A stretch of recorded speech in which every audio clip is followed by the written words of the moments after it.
I want to write about, bring back this whole concept of love in business, that you can have love, you can have heart, you can have emotions, you can cry, you can be crazy, you can be hormonal, but you can still run a very purposeful, powerful, successful business.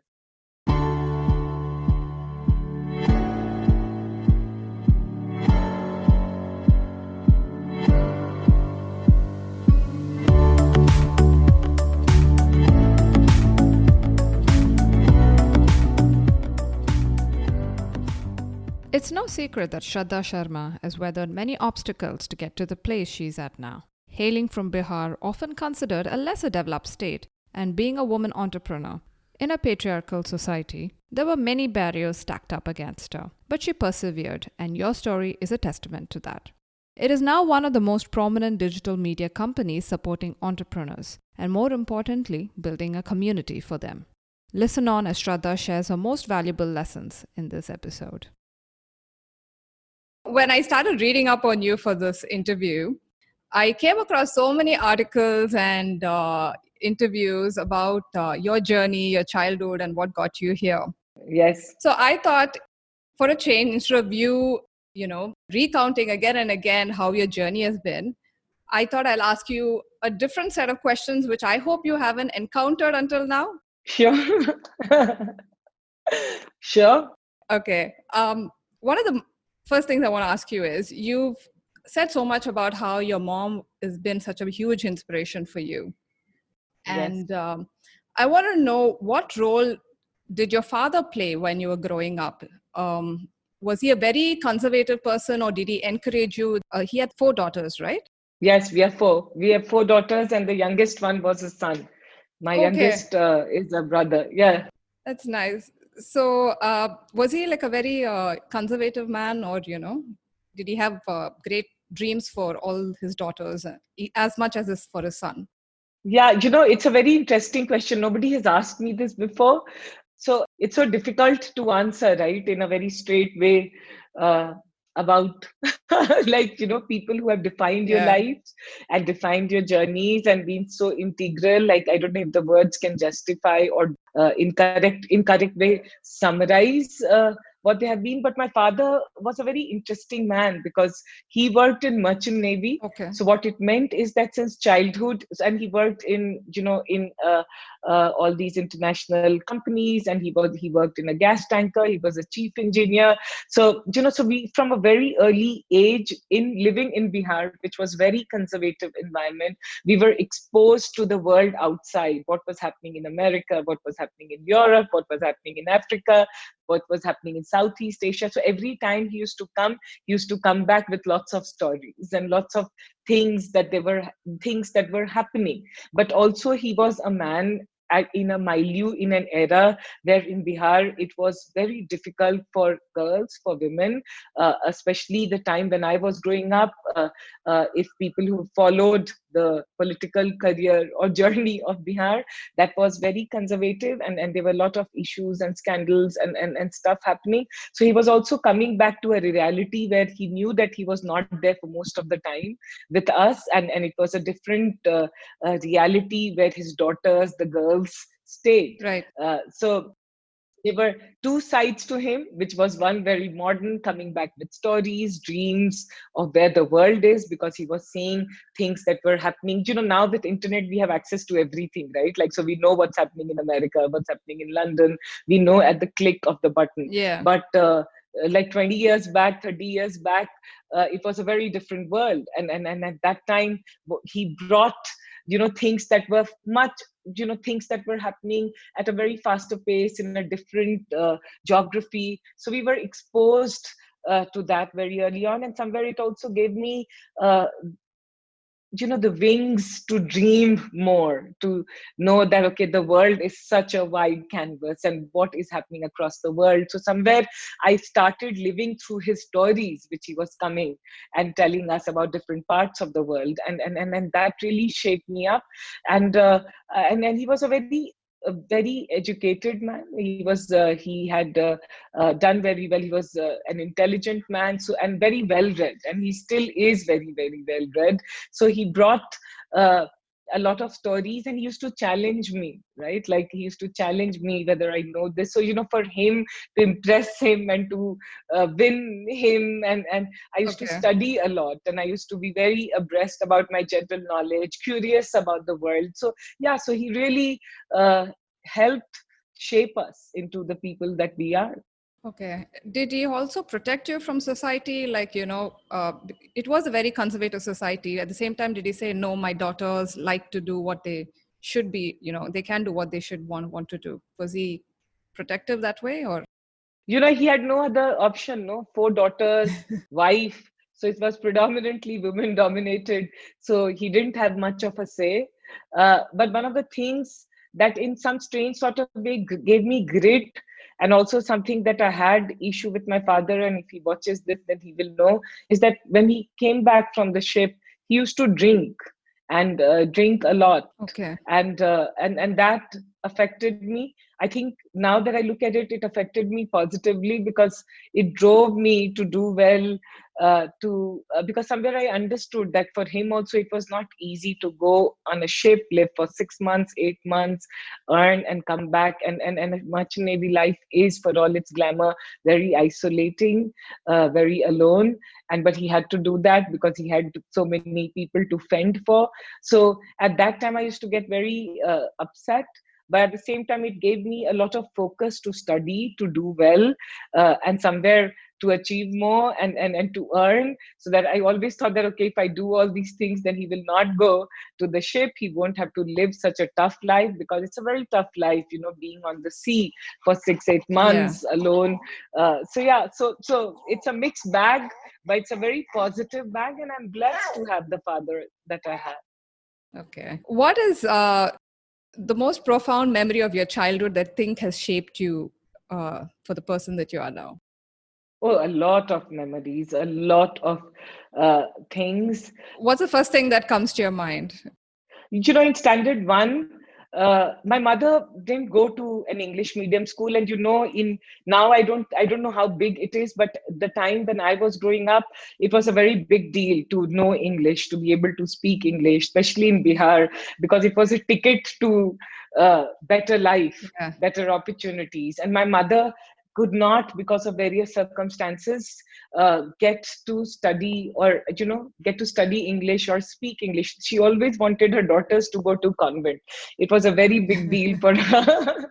And I remember in standard one, class one, I had won a spelling competition where you had to just memorize and tell spellings, and I could see the sheer and I won. I think I stood first, and I still remember the sheer joy she had, right? Like she had won. And the happiness that she had. So that is one. And the second thing is that the three of us are sisters, not my elder sister, but three of us. We had a report card in school that came out. So I got A plus and all that. So I Okay. was like brimming like a peacock, like, hey, I'm so cool, I'm such a dude, and all that kind of stuff. And my sisters had not done so well. And I was like feeling very good about myself, like I'm such a heroine. And my mother, she took us, I still remember, in rickshaw, all three of us, and she said, she told us that I'm so proud of each one of you, that none of you have failed, none of you have failed the class, all of you have passed the class, and all of you are equal, and all of you make me proud. And she gave one lollipop to each one of us. And that's a very distinct memory, because somewhere it taught me equality, somewhere it taught me that we are all same. A, B, C, D, E, F, G Yeah. doesn't matter. What grades you do get doesn't matter. What you achieve doesn't matter. What matters is, are you in it together? Are you in it together as a family? Are you standing with each other? And are you loving each other? And these things, I can go on, but these are memories that shape you and make you be the person that you are. And today also in my life, there is a part of me which wants to achieve, do more, because that joy which my mother felt uh, kept me going. But there's also a part of me which doesn't want to do it alone, because the win is when everyone is there. And even if you don't win, you fail, but you are in it together, then the healing, the joy, the love, and Yeah, the warmth is so much more higher. So yeah, so these are the two things that stands out. that's a very important lesson. Yeah. Yeah, so many lessons. Uh, yeah, so she was a big role influence in your life, and you started your story in 2008, and she passed away in 2010. And you said you were depressed. Yes. What got you through that phase? So I was not only depressed, I was devastated because the anchor in my life since my childhood has been my mother. And somewhere I wanted to do everything to make her happy because she had a very, very, very difficult life, very hard life. And I think many people watching this will relate that our mothers sacrifice so much, Yeah, consciously, subconsciously, without telling us. When we are kids, we don't even realize it, but so much they do to get us to be where we are. And my all my life, everything I wanted to do was to make her happy, but her life was particularly very hard. And when she passed away, somewhere my world came crumbling down. And to be very honest, Mahati, I have still not got over. And I think till I live, I will never get over that she's not there. And so in 2010, yes, 2008, when she passed away, I was depressed, and for a very long time, I saw a psychiatrist because. Uh, it was very acute depression. and okay. and and second thing is that somewhere your story has healed me, and that's why your story is such a huge part of my life. Because people say, oh, I'm generally very nice to people, I'm generally very helpful, very chirpy, very I listen to people, I listen to stories. But somewhere in the process of listening to people, encouraging them, uh, laughing with people, somewhere I think I healed in the process. I didn't even realize that, once I came out of my own pain to listen to other people's pain, and startups are mostly under pain. And, Yeah. when you're building your story, you have so many challenges, so many pain, that somewhere I could immerse myself in helping people and in solving. So, it's not that I was doing something great or doing some charity or some big thing. I was just healing myself. And somewhere I feel, to anyone who is in pain, in suffering, I can say this blindly and with full faith, that once you embrace other people's pain and you start helping people, then you will, magic happens, Yeah. abundance happens, and joy happens, and you start getting healed. And I think that helped me, where I could come out of my own self wallow, misery, crying, depression, when I was with people and I could matter, because somewhere it started, my life started having more purpose, because I was mattering to people. I was listening to them. I was, very in a very non-judgmental way, Okay. not judging people, because I was myself so depressed. So I can't even judge, Yeah. right? Like I was just talking, and in that love, I think somewhere, God and my mother's blessings and life and people whose stories I listened to, people who I helped, I think everything came as a blessing, and it helped me a lot. So often, a business world and entrepreneurs world is so cutthroat, and I know that earlier also you said the importance of being kind. But was it difficult to always be kind and not, where it's not mutually reciprocated? Yeah, so when you are younger, see, I have been working now for last 16, 17 years, and I started your story 12 years back, right, in Yeah. 2008. So, when you are younger, I think one of the things is that the advantage is that you have a lot of energy and can do, and that spirit of fighting and making things happen. But the I wouldn't say disadvantage, but one of the challenges that comes at that time is that, the world, the noise around you affects you more. And it did. And I'll be lying if I said that it didn't affect me, because I was judged very harshly.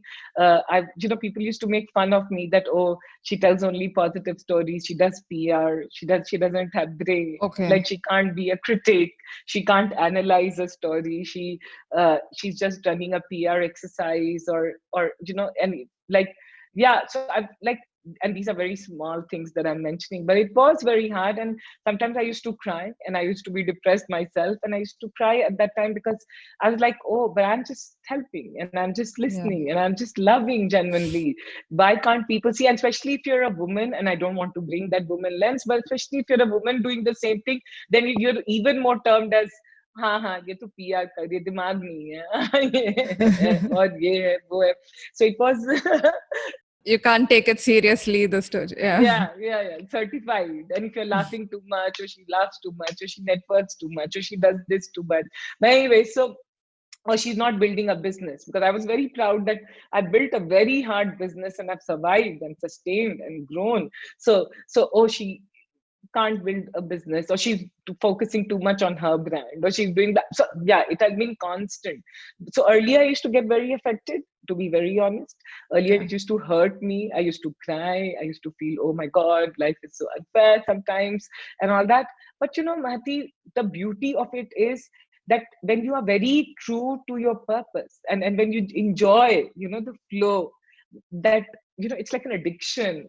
Jab maza aata hai na, like when you're having fun, Yeah. then and it's such a spiritual process, that when you are enjoying and you concentrate on the flow, like like right now, if we are enjoying this conversation and being in the moment, maybe this conversation will be for half an hour, but if you're enjoying this half an hour, then somewhere you'll be able to translate that this thing will stay with you for another half an hour, and then another half an hour. So it's about how you focus on that half an hour and 10 minutes of your life to manifest that for 10 minutes more, 10 minutes more. And for me, I don't know how that started happening. And I started focusing on enjoying the process more.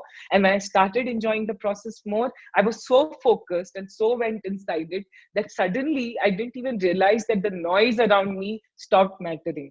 And now, if you ask me, if the same people, new people, different people tell me things, I wouldn't say that I'm Gautam Buddha and it doesn't affect me. हाँ, अभी भी थोड़ा सा लगता है, Yeah. but it doesn't matter. Yeah, like now it doesn't matter. After all, humans. Yeah. But you can laugh about it today. Yeah. You can laugh about it. Abhi someone posted कि इसका धंधा बंद हो जाएगा. Some story which I wrote with lot of positivity, right? And people write, say mean things, but then that's their journey. They have to, and it's my journey. That am I able to manifest my half an hour into half an hour in the next 24 hours? How many of beautiful, focused, in the flow process half an hour I have? And then the noise stops mattering. It just doesn't matter. So yeah, so today it doesn't. To answer your question, today it doesn't. Also, I'm Okay. far more confident today. One of the beautiful things about growing old is that you start becoming far more assured about yourself, far more Yeah. not seeking validation, because I have been that person. I seek validation, like mujhe accept kar lo, mujhe pyar kar lo, Okay. mujhe baba keh do. I have been earlier like that, but today I enjoy the process. I love you. I love what I do. I love the people. I'm very honest in the moments. You Yeah. like me, you don't like me. It's okay. It's okay. So I'm happy. I'm peaceful. Yeah. That's wonderful. Yeah. um, you had bootstrapped till 2015. Yes. And yeah, nowadays entrepreneurs take a lot of pride in saying, I've raised capital, Series A, Series B. What has bootstrapping taught you? Oh, bootstrapping is like, I think everyone should do bootstrapping for a while, for Yeah. a certain time, because it's like military training. मुझे लगता है सबको military training करना चाहिए. And I also feel like everyone who's a professional should work in Bombay for 1 year, Mumbai, because it all, these are all muscles that you build. And I think as bootstrapping, I built very strong, resilient muscle. I valued money. I understood the value of money. I understood the value of being conscious, frugal. I understood the value of self-reliance. I understood the value of everything, right? Like from getting which chair in the office to what light should be there, बिजली बत्ती कैसे जल्दी से बुझाना है, to everything. AC कितने देर तक on होना है, या किस रूम में होना है या नहीं होना है. Like I know I'm not trying to trivialize it, but it just made me so conscious of the money, so conscious of doing things in the right, proper way. uh, focusing on profits, focusing on making profits, sustainable business, paying everyone on time, everything. So I think I developed good muscles which held me in steady state, and that's why I've been able to run Your Story for the last 12 years and for the next 12 years. I think it gave me a strong anchor. Okay. Uh, Looking back, what would you have done differently? If I had to do different things 12 years, I would do so many things differently. Oh, I'm like, I'm a magnet of, no, I'm not a magnet. I'm a Pandora's box of making mistakes. I have made such flamboyant, amazing. I have made so many mistakes. So if I had to redo, I will not redo any of the mistakes because I am so much better because of all my mistakes and falling. I am so happy for all the bruises that I got because my skin is little better, little thicker because of that. But if I had to redo, I would say that uh, if I had to redo, I would say that I wish I had not. I wish I had started meditating earlier. I wish I had not been so emotional. Okay. I wish I had not fallen in love with everyone, every process, everything. I wish I had learned the art of falling in love and being detached earlier, because it's not that I would like to undo any of those because I'm so much richer and fuller because of those things. But Yeah. yeah, maybe, yeah, maybe if you're asking me that, otherwise, nothing. What I have had hell of a ride, an amazing ride. And I'm blessed because God has been very, very kind to me. People have been very kind to me. The millions of readers of Your Story, people who have come and helped me. I think I have been very blessed in the last 12 years of my journey. And I don't know how this magic happens, but it has happened to me. Okay. So, in that regard, what has been a mistake or a failure in the past that actually ended up working to your benefit? I would say the failure, or not the mistake or failure in my past, I think my emotions, and that I want to talk about it. My emotions, which were judged as not being a good CEO because you work from your heart, you take decisions from your heart, where you can't be a strong, clear, analytical thinker, which can be hard in some of the important negotiations and conversations, which were judged harshly. And at one point, I wanted to change. So I really, for a few Okay. months, decided that I will dress like this, behave like this, talk like this. Brush up my numbers all the time, and because I'm not good. Did you feel pressure to behave more like a man? Yes, I did. Okay. In yes, for a bit in 2015, 16, 17. uh, I think I lost myself somewhere, where I started having self-esteem issues. I thought I should know numbers, I should know this, I'm not good at this, I'm not good at that. But I realized that I don't. One of the journeys then again I made is to say it's good that I don't know, and it's okay if I don't know, because my job is not to know everything. Yeah. My job is to not have all the answers. My job is not to raise my hand and say, okay, I know the answer. My job is to say that, sorry, I don't know. And there's a joy in saying, sorry, I don't know. Sorry, I'm not good at this. Sorry, I don't understand this. And somewhere embracing back myself, which is an emotional creature, runs from heart. And you can, and one of the books that I want to write, Mahatma, let's see, I have a long way to go, but if my journey is anywhere decent, I want to write about, bring back this whole concept of love in I business, agree. that you can have love, you can have heart, you can have emotions, you can cry, you can be crazy, you can be hormonal, but you can still run a very purposeful, powerful, successful business.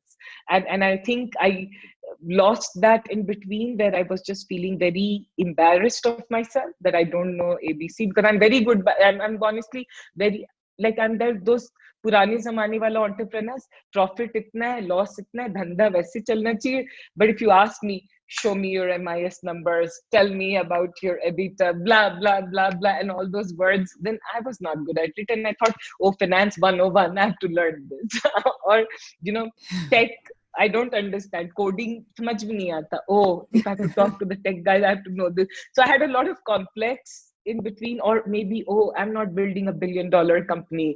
Oh, because that should be the aim, because everyone around you is building such heavy, like such ambitiously large business. But coming to accept that, hey, I don't want to build $1 billion business. I want to build a heartful business. I want to build a business which creates tangible impact. जो लोग खड़े होके कहें कि हाँ भैया मेरे life में impact हुआ. And that, all those learnings, unlearnings I did. But today, to answer your question in a nutshell, coming to accept myself, that this is who I am, and coming to accept that these are things that I don't know, coming to accept that, I have to surround myself with smarter people, coming to accept that, they can be 20-year-old in your office who will know far more than you and will question you. And when they question you, then you have to be cool about it, not just pretend to be cool about it, but generally be cool, from heart, be cool about it. Hey, you don't know this, you didn't get this, in Instagram, this is happening and that is happening, and saying, okay, I don't know. If someone gives you a feedback, not taking it personally. It could be a 20-year-old, 18-year-old, or a 60-year-old. So all those things. And and I would say to every entrepreneur, every professional, everyone, the biggest journey that we make in our lives as professionals is to, constantly, there are 2-3 things, I think. One is to accept ourselves. So it's very funny. You have to accept yourself, but at the same time, you have to constantly reinvent and learn. Right? So you have to accept that this is my strength, this is my weakness, and I'm not good at certain things, and I'm miserable. But at the same time, what is my strength? Let's put that foot forward from my strength, and there, not feel confident, but learn, do your homework, learn and work every day. So I think, these are some of the things I've learned. And learning keeps you young. I feel that it has kept me young, just constantly learning. I'm very curious. Koi bhi naya book aayega, someone will say some terminology, someone is doing something like that. So I'm very curious that way, like, okay, let's figure that out, let's learn. So I think that keeps you very excited about life in general. So in that sense, what do you think as a leader is your core strength? I think I bring a lot of compassion, love, and fairness in all my dealings. One of the things that I think, and that's for my team and people who work with me, have to say, I think I've always been very honest and very fair. I've never compromised on ethics, fairness, honesty. So those things, and done it all with love. So sooner or later, everyone sees that, and I think, I think that's my strength. In the past few months, with COVID situation going on and so many businesses affected, what has been the biggest learning for you? What have you discovered about yourself that you didn't think, that surprised you? One of the biggest learnings, and I wouldn't say, maybe it's COVID or maybe it is with time, with age, I've realized that every belief that we have, right? Everything that we hold true as black and white, God, life, situations, circumstances have a way to topple it all over and say that, one of the journeys is that today, I think I'm reaching a place, and it's again a lifelong journey, to say I don't pass judgments, right? Because you can't pass judgments, because everything has a gray and a beige and a green. Life is not 2 colors. Life is multicolor, and appreciating those multi-dimensional colors. It's easy to say, but doing it is very hard. And I think I have realized, and maybe these challenges like the pandemic that we're facing makes you realize that there are so many shades. There is no A, B, C answer. Life is not a questionnaire of A, B, C and tick mark or D answer. Life's answer can be a Z or a Z plus, which you didn't see, which you didn't know, and it's okay. Don't judge yourself too harshly. Don't judge others too harshly, and accept that situations, people will react, will behave. I will react, behave. Everyone, all of us are humans, right? Yeah. And that has been my one big learning. And the second thing is, as humans, I feel this pandemic has taught me because I've interviewed so many entrepreneurs, I talk to so many people every day, is that, that we have got connected like never before. We have realized that you can't win or I can't win without you winning. Yeah. And if you don't win, I can't win. जो होता है ना कि मैं ना hero number 1 हूँ, वो मैं हीरो नंबर 1 अकेले नहीं हो सकता.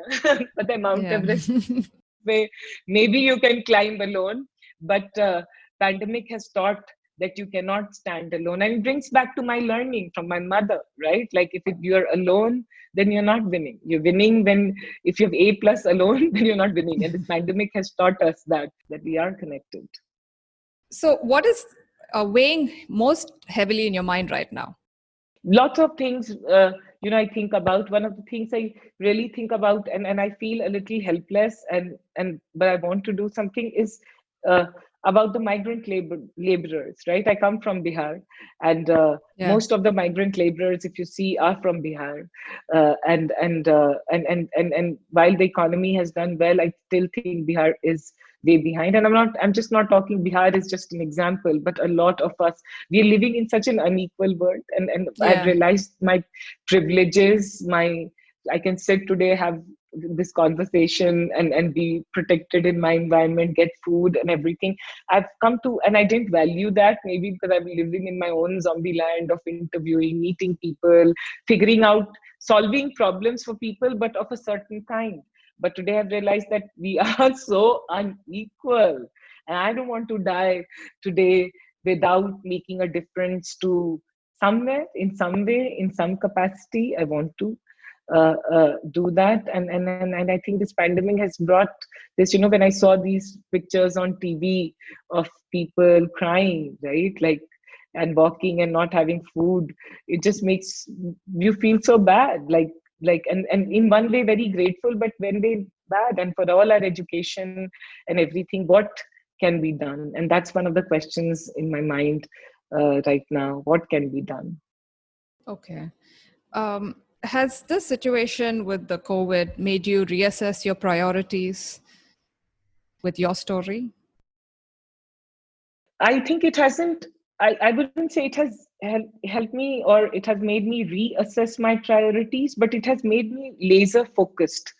It has cut the noise furthermore, Okay. right? For me, it's always about getting into the flow and cutting the noise. And I think COVID has brought back what, like, I can do without so many things, right? What Yeah. to focus, to scale your story, to have maximum impact, what all to do. It has brought that laser focus, which somewhere, I don't know, I can see things so much more clearly, like which I couldn't maybe a few months back.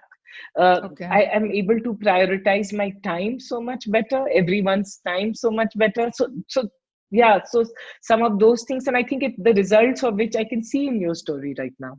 I think, touch wood, by God's grace, I think we're doing decent. We've seen COVID, for the misfortune it has brought in our lives, has also for the first time brought the value of digital, in an Yeah. unprecedented way. And I think your story has in some way benefited. I would say that your story has benefited in the last few months, because we've got a huge set of new audience, new people. We have been able to focus on quality content. Yesterday, day before, I had the opportunity of talking to Mr. Ratan Tata live, Yeah, I saw and you. and there were 40,000 people live. I couldn't have imagined that pre-COVID.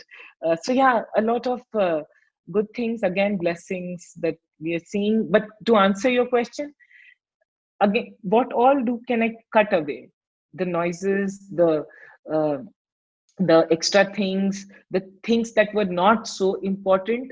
So if you ask me from a business standpoint, I'm far more able to focus, on what is important, clearly what is important, because in a pre-COVID world, everything looked important, right? Like Yeah, everything was so important, everything was so immediate. But true. now you just know that, oh my God, there were so many things you can just do away with and do without. Okay. Who do you admire the most? Many people I admire the most, Mahati. So it will be very difficult. Like, not, I'm not being very political here to say, oh, not one person. I many people I admire a lot. I like Oprah Winfrey a lot because of her life journey, the kind of interview she does, the way she connects. Sometimes when I get depressed, like just watching her interviews, Eckhart Tolle, The Power of Now, the guy who's Yeah, written that, I admire a lot. Like, I just go on. Like in India, I admire Mr. Ratan Tata a lot for, the way he conducts himself. The list is endless. So many entrepreneurs I admire because the kind of harshness they face to build a business here in our country, the way they do it, I admire a lot. Uh, yeah, and the thing is that I read a lot. I read a lot of books. I read like crazy amounts of books, and that's nice. yeah, somewhere I think it just keeps me. Yeah, it just keeps me younger, I feel.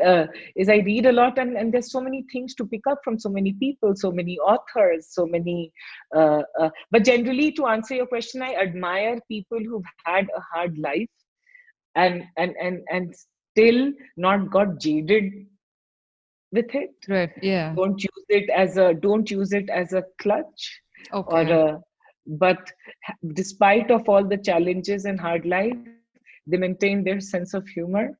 They inspire. I generally tend to like such people very much. So if you ask me, I really admire the guard outside my building, who will every morning greet me in spite of his challenges with a very happy, sunny good morning. So I like that. I like that in people. It's very attractive. Is there another passion of yours? If you weren't doing this, you would have pursued? Uh, so, before I started Your Story, I was with Yeah. CNBC, and before that, Times of India. But when I was in Stephens, so I used to work with this lady called Razia Ismail. So she was the chief of UNICEF, and then she had this NGO which she was running, and through that I got to work with children uh, uh, in Najafgarh. That there was a slum in Najafgarh, and I used to go and teach the children over there and work with them, and that used to give me a lot of joy. So I didn't pursue that career because somewhere I like economics of things, and I think Okay. things should be sustainable.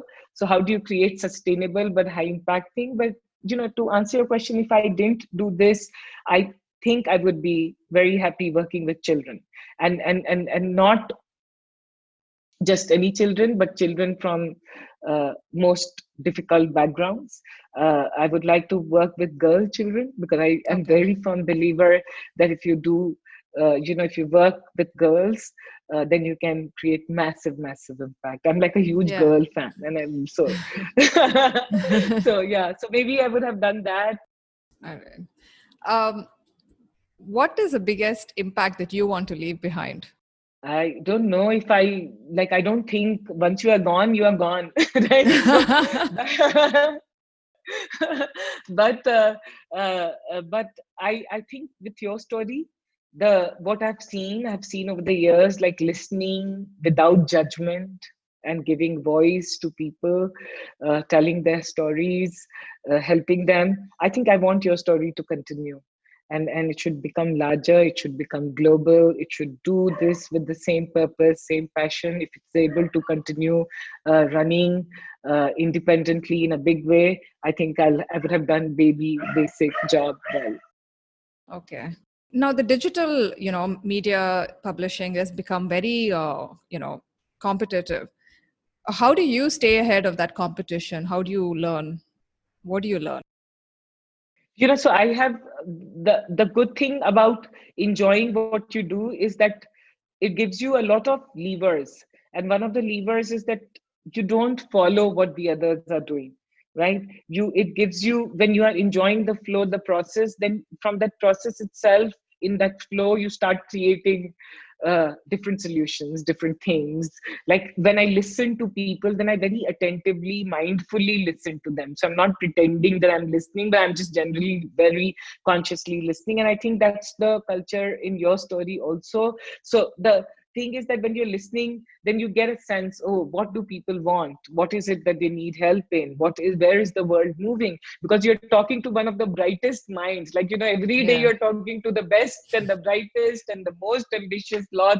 So you pick up so many things. And somewhere I think it has helped your story because we've constantly evolved. Like one of the things, the focus now is that we're doing a lot of videos, which we are emphasizing a lot on communities, and because we see that format is working. People want that, people want to see Okay. you, people want to experience you. Now you have internet infrastructure which is working very well. And people want to get more insights on data, on people. How do you do those things? What kind of stories are people looking for? How do you create that? How do you not get obsolete by telling the same things or doing the Yeah. same things? So how do you bring new fresh perspective? So yeah, so I think once you listen, you're able to pick up things, and I think your story has done decently well in that regard. Yeah, I think so. But It is. Yeah. You say you read a lot of books. What are your, favorite books? oh, lots of them, lots of. A few that you would highly recommend to others? So there's this book which I am a very big fan of called Babi Sabi, Wabisabi. So it is Okay. on this. It's again like Ikagai of Japan. This is a Japanese concept, but I like it because it says that we all get attracted to the first blossom. If you look at a flower, we all like the fresh, pristine, new blossom. And every book, every story, every word is about the newness in life, the newness, the freshness, the youth, the novelty. Look at any dimension of life, be it business, life, relationship, everything which is new, which is blossoming, which is cool, which is sexy, it's really loved, right? And love Yeah. gets associated with that. But Babi Sabi says that the beauty lies not in the first blossom, but when the first blossom, that flower, has lived its whole thing and falls down, and when you're walking and you see that flower which has fallen down, and it has all its character, it has all its life in it, and when you look at that, the beauty in it. So the beauty of a life with scars, a beauty of a life with different dimensions, different experiences, and rejoicing in that uh, Okay. thing, the whole process of doing that. So that book left a huge mark in with me, because I related to that, because life is not about uh, the first day. Life is about the 100th day. Life is not Yeah. about the fresh skin. Life is about having the smudges and the scars and the falling down, and how do you find that love and that joy and that mojo uh, when life is with its myriad colors. So that, and it's written so beautifully, so practically, that I like that. Recently I read a book which I really, really love. Let me just tell you the name. It's on positive psychology. It left such a, and I want to share this Okay. with you because it's such a beautiful book that if people through you can get to know. It's very, very practical. There are a lot of self-help books and all, no, but this one, it's called Learned Hopefulness: The Power of Positivity to Overcome Depression. It Okay. is one of the most practical, one read, amazing book. Like, I think everyone should read. It's nothing to do with depression that, oh, if you're depressed only you need to read this book. Like, if you're leading any kind of life, most happy life also, it's amazing to refresh and read this book. So yeah, this, Mahati, I can go on. Like, I love Yeah. books. So to sometimes I feel materialistically, if I die, people will ask, oh, what did you leave? What did you earn? So I'll say two things I earned. One is my pleasure. Like, I like Indian fabrics. So, oh, Indian fabrics मैंने खरीदा, and दूसरे books खरीदे. पता नहीं, दोनों का value कुछ नहीं है. Yeah. Do you have like any semblance of work-life balance, or is that just a myth? I don't believe in work-life balance, because I think when you see work as work and life as life, then you think of work-life balance. To me, work is spiritual experience. I think I'm very fortunate to do a very lovely work, and my life is also very, I hope, a quest towards peace, a quest towards silence, a quest towards inner peace. So, yeah, somewhere they both collide, and in a beautiful way. And Yeah, so I don't believe in work life balance, because when you are happy, then you bring happiness everywhere. And I believe, the only thing I believe in is that we all are responsible for our own happiness. No Yeah. relationship, no external factor, nothing can make you happy. So the thing is, if you are happy, you bring happiness in your work. If you bring happiness in your work, you bring happiness in your life. But I'm a very wrong person to ask this question, because I am for, so to give you an answer, to people who will know me will know that they'll say, oh, she's always working, so she's always engrossed in her work. uh, yeah, but I love it. I'm not apologetic about it. Okay. So when you do get free time, how do you like to spend it? Reading, lots of reading. I spend time with my dogs. I love nature. So I Yeah. can look, I can sit in Bangalore. The beauty is, these days the sky looks even more blue and even more white, and the grass looks even more green. The flowers look even more beautiful. So, so I tend to look at nature a lot. I meditate. I need that silence time, because constantly I'm with people or listening to people. So I like my silence. I like my cup of tea in the morning, sitting in the nature. I have a small garden, if I may say so. I spend time with dogs. As I said, my dogs are my babies, and I love them. They're such spiritual, unselfish, unconditional love. I read a lot of books, and yeah, and I talk to friends, and yeah, so these are some of the things that I do, and try to Okay. learn something new. Yeah. Okay. So, what are your plans? What do you hope for your story in the coming decades? I know you've started one in Germany. So, are you Yeah. looking at more countries?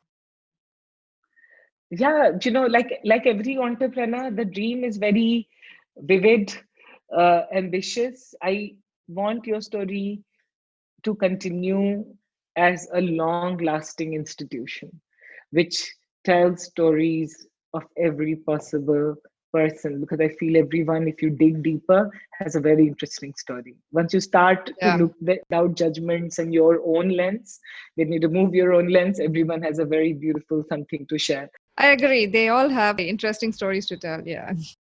Yeah. Absolutely. See, like today, you're listening to me. I'm sure you'll find something interesting here, right? Like once you listen, then you A lot find of interesting. something. Yeah. Yeah. So, how does this become an institution? How does it become a profitable, sustainable, long lasting institution with the biggest network of connections across the world, where people start connecting and helping each other also? And somewhere, the motto that positivity sells. My biggest mission is to Yeah. say positivity sells, because negativity sells like wildfire. How do you make something positive, something good, which is not sexy, by the way, not cool? How do you make it cool? Because it's somewhere changing the behavior, somewhere changing the human psychology, to say that, hey, you know, let's start appreciating life, because that's not something that comes very naturally to us as a human. We wouldn't have survived if we were such appreciators of life. I think we have survived because we have somewhere been alert to the negatives, to the fear, and I think to the media, the world, the social media, everything sells negativity. Yeah. So how do you make that change at a systematic level? So these are the things which I wish for your story, and I hope your story can play a key role, and sustaining role, more importantly. That would be fun. That's wonderful. So, what do you wish people knew about you? Me. Yeah. Yeah, I think people know, like people who know me. Like I'm very. I think people tell me that I'm extremely transparent, too transparent for my own good. Uh, uh, but people, I don't know, like what should people know about me? I think I'm so visible and obvious and so there myself. So you're an open book. You're saying people would already know everything about you. Yeah, people would know everything about me. Yeah. But I think people should know that I like to believe that I'm a constant, every day, every moment, try like in a process of improving and want to get better. Like I always want to get better, but not from a place that, hey, I'm deprived and I'm not good. There has this sense come that, okay, I am good, but I'm constantly chasing to get better. So there's this thing in me that I should be better, I should do better, I should learn. Yeah, yeah, Okay. always. Okay. Nice. So my last question is, what would you like to share with other women entrepreneurs? There are so many things I would like to share with other women entrepreneurs, but one thing that I would tell to women entrepreneurs that it has taken me many years to get there. But if you can see, if I can in any way tell you, practice every day to not seek external validation. I know it's very important. I know it plays a role in our lives, but one is that don't look for external validation. Yes, it should come. You should get funding. You should get a great endorsement. You should get, people should applaud, but don't seek it. Okay. And seek that pat on the back. Start learning to pat yourself on the back a little bit, because it won't come easily. It doesn't come mostly, but it doesn't come easily. It takes a lot many years.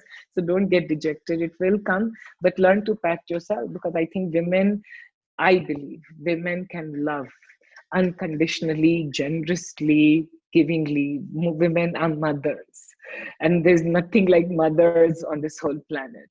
Then how come women can love everyone so amazingly, but when it comes to loving themselves, kahan bhul jate hain? We forget that. And I want to tell to women, don't forget that. Like, give 100% of love to everyone. Just but save that 5% for yourself. It's easy. It's so easy for me to say this, but I know it's so hard to implement it. Like, we all should question ourselves. Do we love ourselves? It's easy to say I love you. I'll say I Yeah. love you, no? Like, I love myself. Oh my God. Very hard. Still easy maybe to say, but to implement, very hard. And I would say that it sounds very philosophical, but just see it, implement it at an everyday level in your life. And then you'll see somewhere magic starts happening, because the world will not come and embrace you. The world will not come and give you the tiara, the crown. The world will not give you that table seat, that top Yeah. seat. The world is not going to say, oh my God, she's so genuine, amazing, and let's be good to her. The world is not. So don't expect, don't get upset, don't think it's harsh, because this is the world.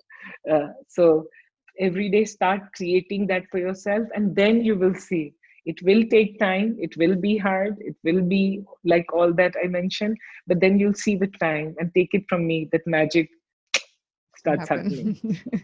Happen. That's wonderful. Yeah. Thanks so much, Shradha. Thank you. I really had a lot of fun talking to you. You're a great listener. Thank you.